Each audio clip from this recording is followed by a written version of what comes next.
Tolong ibu-ibu diawasi itu HP-nya Anata. Tolong. Karena hafalan itu bisa hilang kalau terlalu banyak informasi yang campur. Apalagi kalau informasi yang dilarang. Apalagi usia-usia remaja. Ya. Jadi pegang HP boleh. Kalau ditanya pegang HP boleh atau tidak? Boleh. Tapi ada batasannya. Dan tidak boleh membuka ya hal-hal yang dilarang oleh agama. Seperti gambar-gambar yang tidak boleh dilihat, film yang tidak boleh dilihat. Karena itu akan merusak otak dan lebih berbahaya daripada narkoba. Ya, Anda Guru Tak Menteri Agama pernah menyampaikan, kalau orang suka nonton-nonton yang dilarang itu, otaknya rusak. Lebih parah daripada narkoba. Rusak otaknya. Mau menghafal, tidak bisa. Jadi jangan pernah coba-coba itu anak-anakku sekalian, membuka hal-hal atau game-game yang bisa membuat Anda kecanduan. Ya. Jadi ini ibu-ibu ada sedikit peringatan karena ada kasus kemarin. Jadi itu anaknya main game setelah orang tuanya tidur. Ya. Jadi waktu orang tuanya belum tidur tidak main game. Jadi itu anak main game mulai jam 10 malam sampai subuh. Setiap malam. Akhirnya sakit, berawal dari mata yang sakit, kemudian buta, dan kemarin berpulang ke rahmatullah. Inna lillahi wa inna ilaihi raji'un. Jadi biasa kalau anak saya sudah lama minta HP, sudah lama main HP, saya bilang begini, itu matanya masih lama mau dipakai nak. Itu mata tak masih lama mau dipakai. Jangan sampai mau pakai nanti mata tak, tidak bisa mi, karena rusak. Masih panjang perjalanan tak. Ya, masih panjang perjalanan, masih banyak karya-karya yang Ananda harus lakukan. Jadi Bapak Ibu sekalian, mari kita saling menjaga antara orang tua, antara anak, karena semuanya ini bisa terwujud bila ada kekompakan antara orang tua dan anak itu sendiri. Nah, kembali tadi kepada 3 amalan itu. Yang pertama adalah amalan hati. Ya. Makanya hati kita ini harus selalu dijaga. Disitulah fungsinya adalah niat. Di situ fungsinya adalah niat. Coba kita perhatikan, ini puasa. Kita ini bisa puasa 13 jam. Ya, 13 jam. Dari sebelum jam 5 sampai jam 6:12. Yang buka sebentar jam 6:12. Ya. Nanti kalau jam 6 saya berhenti. Ya. Kita berdoa nanti bersama, nanti dipimpin oleh Gurunda Pak Kiai Mursaha, karena ini waktu mustajab. Ya. Jadi nanti anak-anakku kalau hari Jumat mulai minggu depan, kalau 5:30 nih hari Jumat, bapak-bapak juga usahakan ada di masjid. Kalau 5:30 hari Jumat ada di masjid, berdoa di situ banyak-banyak, karena itu waktu yang mustajab. Dan waktu itu dalam hadis disebut hanya sekejap. Ya, berarti sebentar saja di situ. Ya. Jadi jangan sampai waktu mustajab kita malah ya main game, ya, atau lagi ya tidak dalam posisi ada wudhu. Ya, itulah sebabnya juga kita selalu diminta untuk ada wudhu. Nah, kita puasa 13 jam. Kira-kira kenapa bisa kuat? Karena ada niat. Apa? Ada? Iya. Jadi anak-anakku sekalian, kalau antum sekalian, ananda sekalian punya niat yang kuat, maka itu satu modal. Apa? Satu modal. Jadi mulai sekarang tanamkan niat yang tulus. Pertama adalah niatnya ingin berbakti kepada kedua orang tua. Apa niatnya? Berbakti kepada kedua orang tua.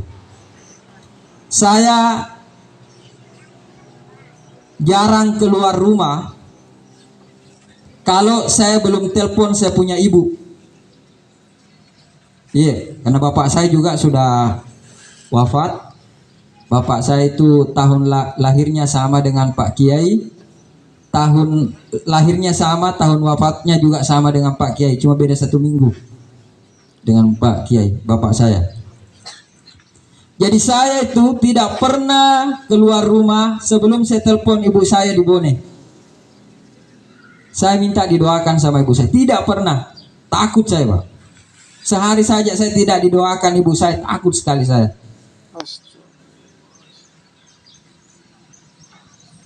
Takut sekali saya kalau ibu saya. Yang paling saya takutkan dalam hidup saya adalah ketika ibu saya marah kepada saya, ibu saya tidak reda kepada saya. Itulah yang paling saya takuti di dunia ini.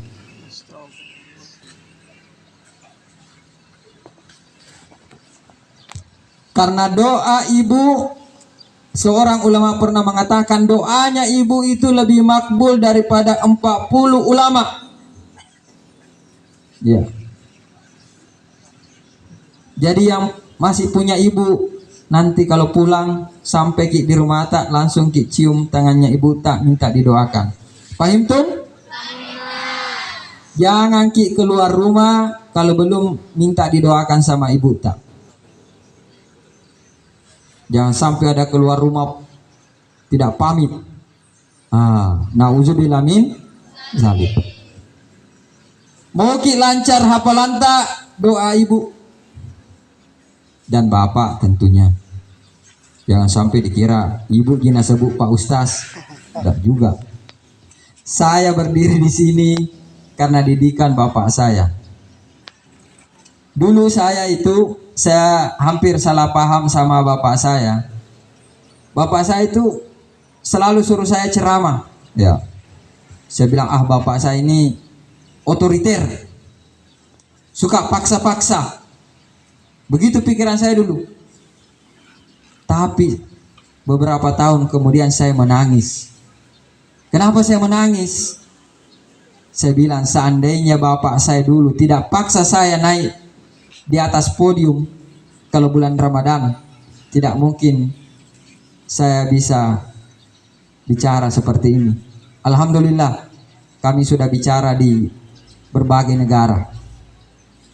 Di Malaysia, di Thailand, di Brunei, di Mekah, di Madinah, di Singapura. Itu berkat pesantren. Barakahna pesantrennya. Jadi sekolah di pesantren itu berkah Bapak Ibu. Dan terkait dengan amalan hati kepada orang tua, jangan pernah merasa susah ketika mengeluarkan biaya untuk anak-anak kita. Ikhlas insya Allah yang akan mengganti.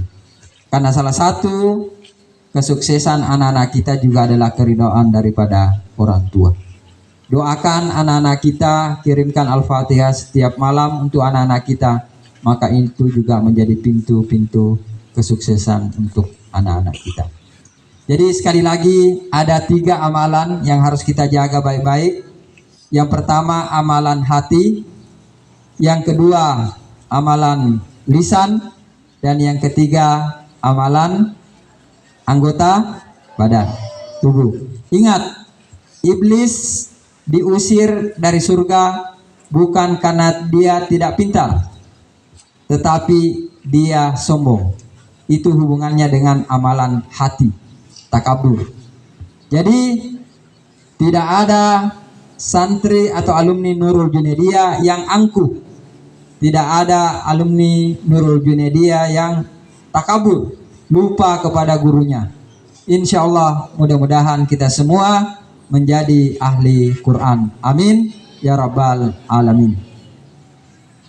Sudah jam 6. Saya kira itu yang dapat saya sampaikan. Nanti akan dilanjutkan dengan doa oleh guru-guru kita yang lain. Dan sekali lagi berkah dari Guru Tak. Jadi saya mau cerita sedikit terakhir. Jadi saya ini dulu waktu SD termasuk tidak pintar mengaji. Tidak pintar Kak mengaji dulu. Jadi itu bapak saya gelisah. Akhirnya datang Guru Tak Al-Maghfurlah Kiai Haji Junaid Sulaiman di kampung saya. Lalu saya didoakan sama beliau, dibuatkan air sama beliau. Alhamdulillah, salah satu asbabnya hari ini saya bisa berdiri di sini. Jadi itulah berkah dari guru-guru kita. Mudah-mudahan kita semua mendapat petunjuk dari Allah Subhanahu wa Ta'ala. Lebih dan kurangnya mohon dimaafkan, dan terima kasih kepada pimpinan pondok atas undangannya kepada kami, dan kepada Kakanda Pak Kiai Mursaha. Kami tunggu di program doktor, insya Allah. Juga mungkin ada yang mau melanjutkan lagi di pasca sarjana UIN Palopo, mau juga anak-anakku santri yang lain yang mau lanjut di UIN Palopo. Sekian itu saja. Wallahu muwaffiq ila aqwamit thariq.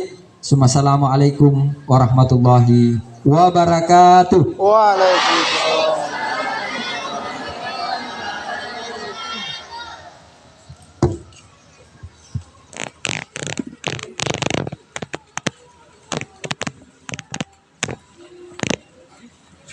Itulah tadi penyampaian ceramah oleh Bapak Direktur Pasca Sarjana